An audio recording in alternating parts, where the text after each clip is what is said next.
Folktale Manipurbu tabiriba khwai pumnamakpu ehanba maktada ehakni koknona khuramjari.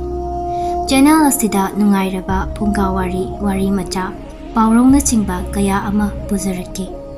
Amadi mayamna nungcbiduna channel asibu like, subscribe amadi share tawbasu kawbidanaba haizari. Ngasi puzaragliba wari asigi mamingdi yongna tan yengbा. Isusa nakhoi laklabra ngahak ngairoko ibet ya sangbagi sandhyagi lai khuramkhige duk thamai thadokhige phamu pham mangolda kakhatlo asum ibendo ya changbagi laitin khuramlamlaga phungagi mai hauduna sem sahalibadu pairaduna ibenna isusa lao changlao phunga akoibada phamlaro angang singdo koina phami ibenna nakhoi pumnamak pukning changna taroko ibenna ngasi ligidawribase laisuni ko isusa taro hoi iben thaina mamangaida mi yamna tadaba apikpa khungang ama leirami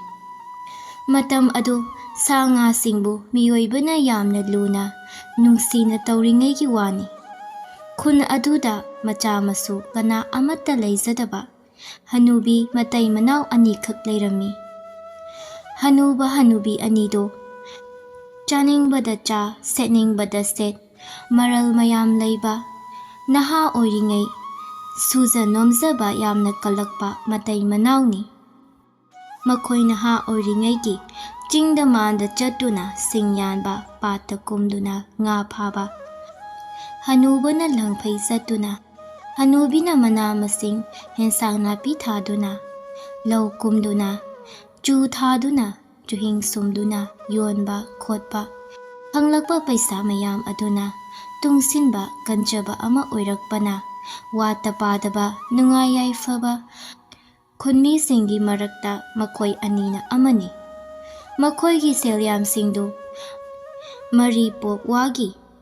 utong kaktuna haplaga masing langamdaba sangai mathakta paring sana lengduna thammi makhoi ani ahal oiri makhoi matai manau wata padaba oizaduna su awatpa amati laina makhoida tambiri makhoi anigi mamitta maza ama fauba uba phangzaramde yumgi ahal oiba hanubagi sebadi hanubina adumak tawi makhoi anidi watabanina ayamba matamda khun adugi lairezaba suza nomzabadi kanzaba kayana ahal anidagi mateng kaya nirakli makhoina su adumak ngamzaba mateng pangbirami mising adugidamak ngamzaba kathoklami hanuba hanubi anido khun laikai miyamna nungsina luna sana tawi khungi maru oiba thaudo wathok thokpada saruk kaya ama yariba hanuba hanubini laikai gi thauram lalu luhongba sorat phiroi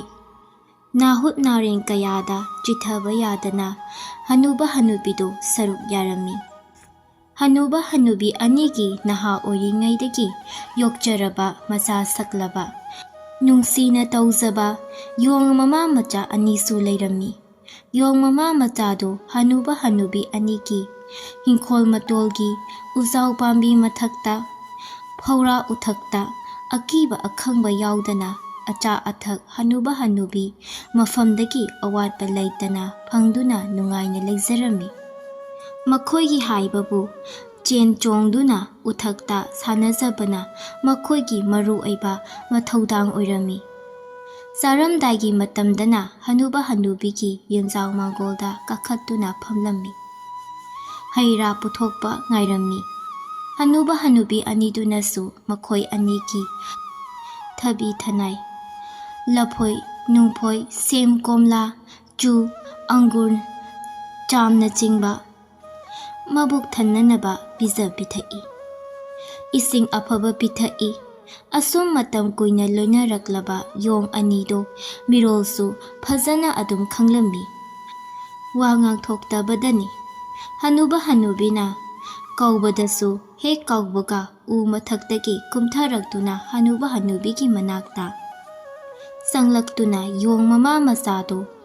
kesei haira saraka chatlo hairabada adum machatlami numidangi matamda uthakta ningaidana yarekchari nongmagi numit amadani laikagi sorat amagi pauche phangladuna hanuba sorat chatlami thauram aduda chanabadu tan oina taurammi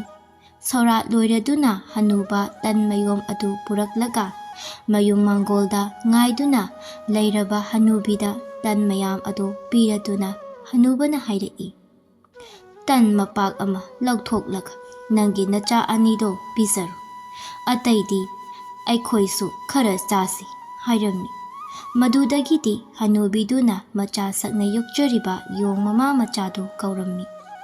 yong mama machaduna harau harau udagi kumtharaktuna mangol kakhatlakle hanubina sesi haiduna tan mapak ama puthoktuna tan asina nakhoi ani chap manana yelaga charoko hainaduna hanubina yong mamada pirami yong mama oiribaduna tan adu khaibok setuna machada pirami yong macha aduna yamde haiduna chaw haibe yadari mama oibada tan adu pisilli yamde haiduna ningai taurakli yong mamana magi saruktagi machet ama haplaga amuk machada pibire madudasu masado yadari yong mama oibi isase ningai phatri amata pizararoi khalladuna tansing ado punna paisillaga chap manana ai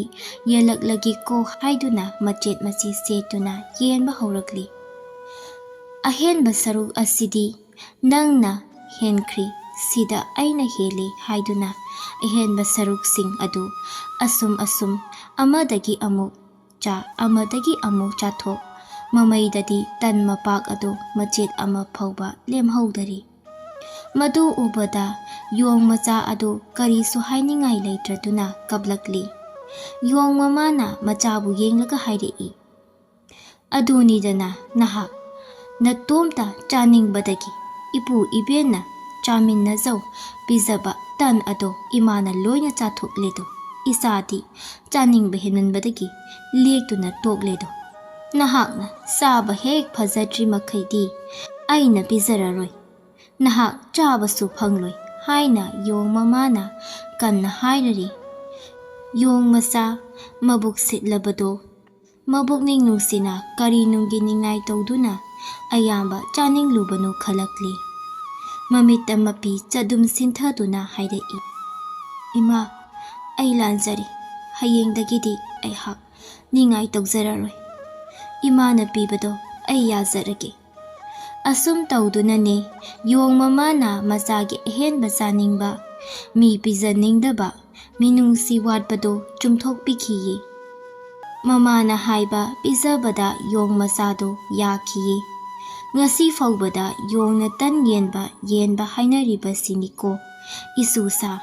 aduna isusa nakhoi sune araiba namana pana pibado nachinna nausing thaksi khasi naina namanaba lengbanaba singasu chaminnagadabani tinagadabani ngasigidi nini subagi wari loiri ibenso chak chakum ama charaga potharu khige nakhoisu nayumda halloko chalo isusa hoi iben chale he